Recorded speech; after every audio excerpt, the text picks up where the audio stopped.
शब्द विचार। शब्द पिछले वीडियो में मैंने आपको वर्णों के बारे में समझाया था। वर्ण क्या हैं, आज मैं आपको शब्दों के बारे में बताऊंगी।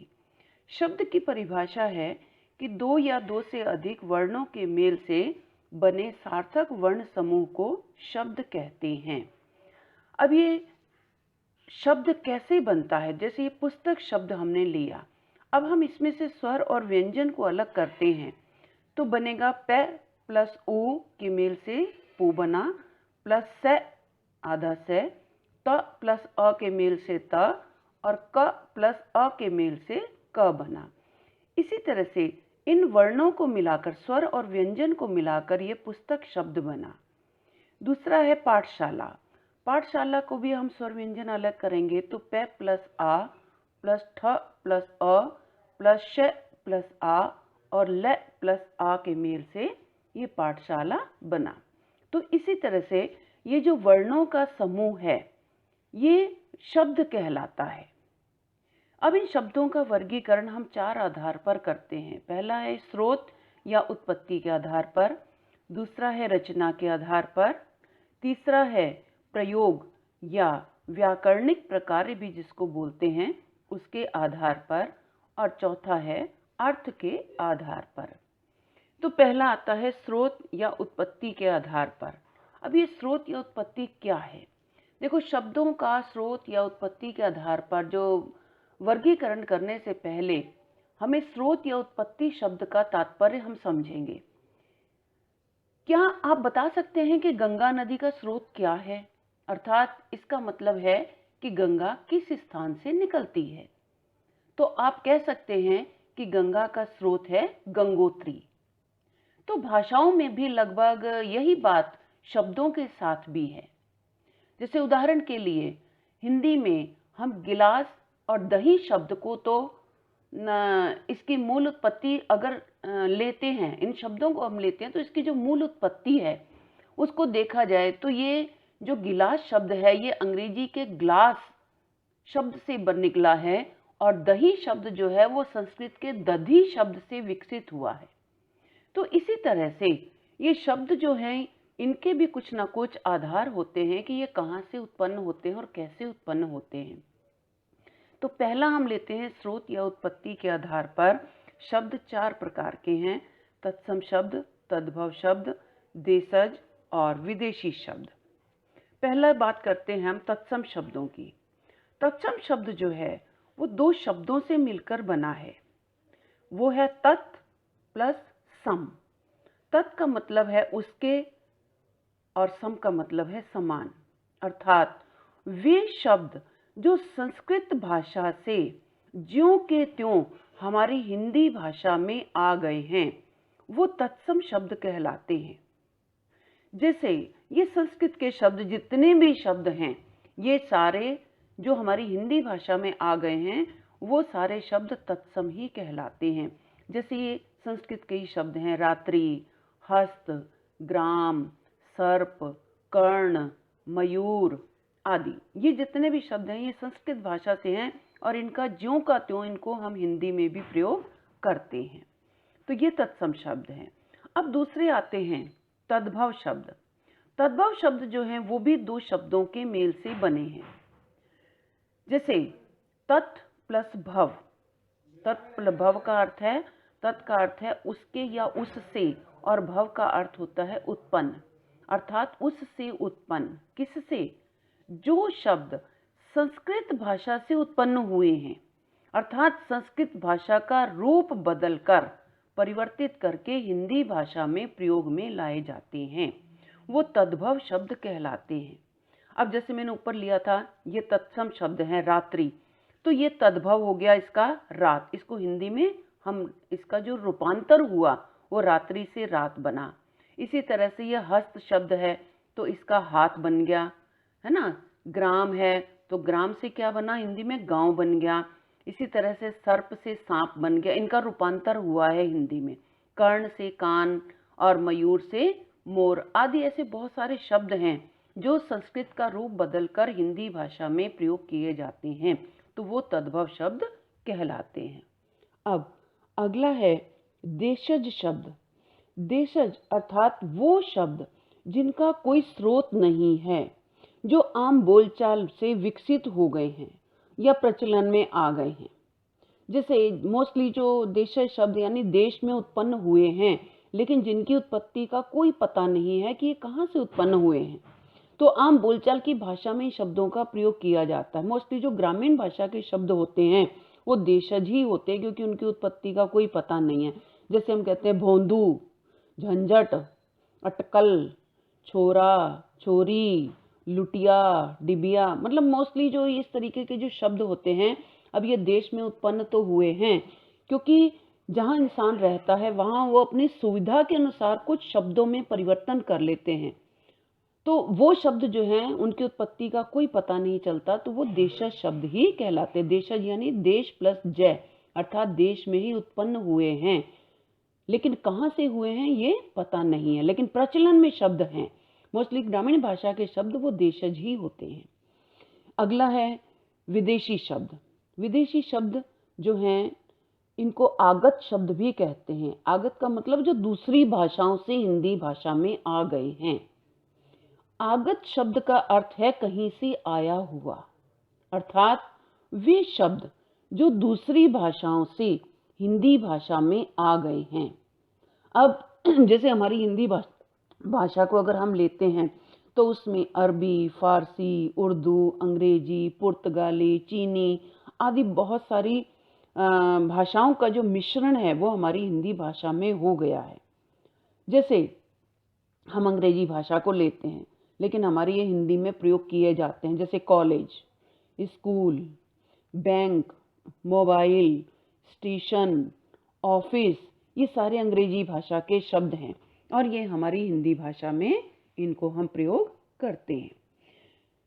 और दूसरा है जैसे फारसी भाषा के शब्द लो, कारखाना, गरीब, बाग, आवाज़, जिनमें फारसी भाषा की पहचान है कि जो ये शब्द होते हैं इनके नीचे बिंदी होती है, बिंदी लगी होती है, ये फारसी भाषा के शब्द होते हैं। और ये 6 हैं अक्षर जो हमारी हिंदी भाषा में प्रयोग में आते हैं। जैसे अब मैं और शब्द लेती हूँ, जैसे पुर्तगाली भाषा के शब्द हैं अलमारी, तंबाकू, चाबी, बाल्टी, ये पुर्तगाली भाषा के शब्द हैं जो हमारी हिंदी भाषा में प्रयोग में आते हैं। अब कुछ ऐसे हैं शब्द जो जिनको हम संकर शब्द भी कहते हैं। संकर यानी 2 भाषाओं का मिश्रण बनके जो शब्द बनते हैं वो संकर होते हैं। जैसे हिंदी अंग्रेजी हो गई, अंग्रेजी फारसी हो गई, हिंदी फारसी हो गई। अब जैसे ये मैं एक शब्द लेती हूँ, रेल प्लस गाड़ी। अब ये गाड़ी शब्द ये हिंदी भाषा का है, लेकिन रेल शब्द तो अंग्रेजी भाषा का हो गया ना, तो मिलकर क्या बना, रेलगाड़ी। तो इस प्रकार के जो शब्द होते हैं जो 2 अलग अलग भाषाओं को मिलाकर बनाए जाते हैं, इनको संकर शब्द भी कहा जाता है।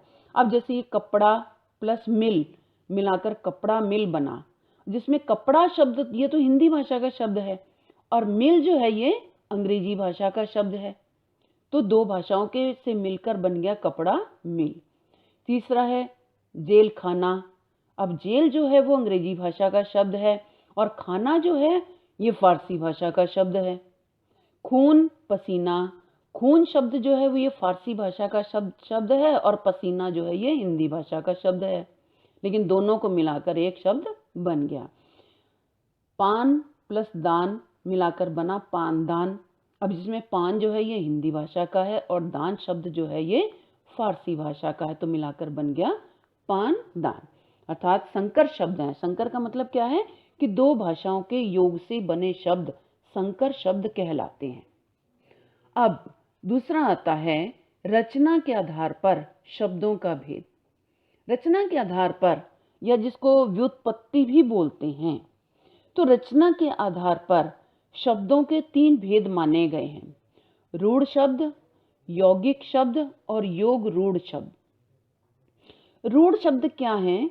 इनको हम मूल शब्द भी कहते हैं, अर्थात ऐसे शब्द जिनके टुकड़े करने पर उनका कोई अर्थ नहीं निकलता है, जो अपने मूल रूप में ही होते हैं, वो रूढ़ शब्द कहलाते हैं।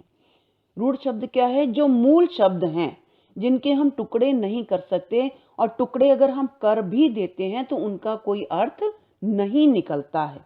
अब जैसे ये मेज है, कमल है, कलम है, रथ है, घोड़ा है, हाथी है, गिलास है, पेन है, कॉपी है, ये शब्द ऐसे हैं कि जो मूल रूप में हैं। अगर हम इनके टुकड़े कर देते हैं तो इनका अलग से कोई भी अर्थ नहीं निकलता है, तो ऐसे शब्द रूढ़ शब्द कहलाते हैं। अब दूसरा आता है यौगिक शब्द। यौगिक देखने में ही पता चल रहा है, यौगिक यानी योग, जो जोड़ से बनते हैं, अर्थात दो या दो से अधिक जो शब्दों का मेल होता है और उस मेल से जो सार्थक शब्द बनते हैं, सार्थक यानी जिन शब्दों का कोई अर्थ निकलता है, तो वो शब्द यौगिक कहलाते हैं। जैसे मैं एक शब्द लेती हूँ काली मिर्च। अब ये दो शब्दों के मेल से बना है, काली प्लस मिर्च। या घुड़सवार, घुड़सवार भी किससे बना है, घोड़ा प्लस सवार से बना है, घुड़सवार। तो ये दो शब्दों का मेल हो गया, ये योग से बने हैं, दो शब्दों के योग से बने हैं, इसलिए इनको यौगिक शब्द कहते हैं। वि प्लस नम्र को मिलाकर विनम्र बना।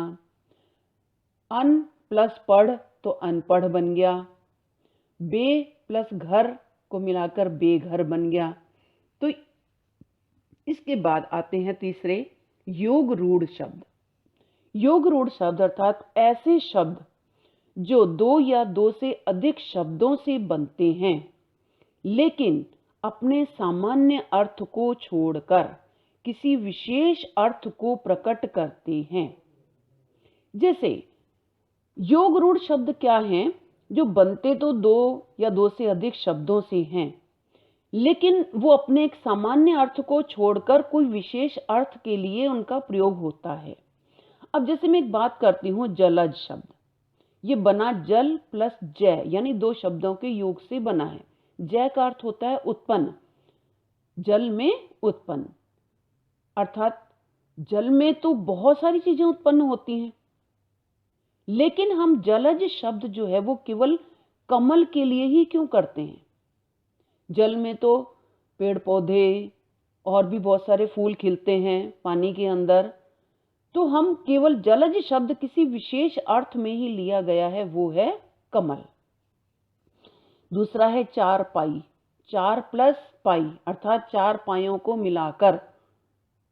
तो चार पाए तो बहुत के हर चीज के होते हैं, जैसे मेज के चार पैर हो गए, है ना, कुर्सी के चार पैर हो गए, तो चार पाए तो बहुतों के होते हैं, लेकिन हम चार पाई शब्द केवल एक विशेष अर्थ में ही इसको प्रयोग करते हैं, खाट को, खटिया को, इसी को ही हम चारपाई क्यों बोलते हैं, जबकि चार पैर तो बहुतों के होते हैं। तीसरा है दशानन, 10 प्लस आनन। अब दशानन शब्द जो है ये भी केवल किसके लिए आया है, रावण के लिए, तो एक विशेष अर्थ को ही तो प्रकट कर रहा है ये शब्द। कि अगला है पंकज, पंक प्लस जय। पंक का मतलब होता है कीचड़, कीचड़ में उत्पन्न। तो पंकज शब्द जो है वो केवल कमल को ही कहा जाता है, जबकि पंकज में यानी कीचड़ में तो और भी बहुत सारी चीजें उत्पन्न होती हैं। कीचड़ में मछली भी रहती है पानी के अंदर, कीचड़ में और भी बहुत सारे पेड़ होते हैं, पेड़ पौधे उगते हैं, लेकिन पंकज शब्द जो है वो केवल कमल के लिए ही आया है, तो विशेष अर्थ को प्रकट करता है जो शब्द, वो योग रूढ़ शब्द कहलाता है। अगला है अक्षर, यानी अ प्लस क्षर। तो अक्षर शब्द जो है इसको हम एक शब्द में इसका जो विशेष अर्थ लेते हैं वो है वर्ण, लेकिन जो अक्षर शब्द है वो तो बहुतों के लिए आता है। अक्षर तो ब्रह्मा जी को, विष्णु को, शिव को, धर्म को भी कहा जाता है, लेकिन अक्षर शब्द जो है वो केवल वर्ण को ही क्यों कहा जाता है, तो ये केवल विशेष अर्थ में ही प्रयोग किया गया है। तो अब ये दो प्रयोग मैंने, दो शब्दों के जो भेद हैं वो मैंने आपको बताए। अगला जो प्रयोग के आधार पर वो मैं अगली वीडियो में आपको समझाऊंगी। लाइक, सब्सक्राइब और कमेंट जरूर करें।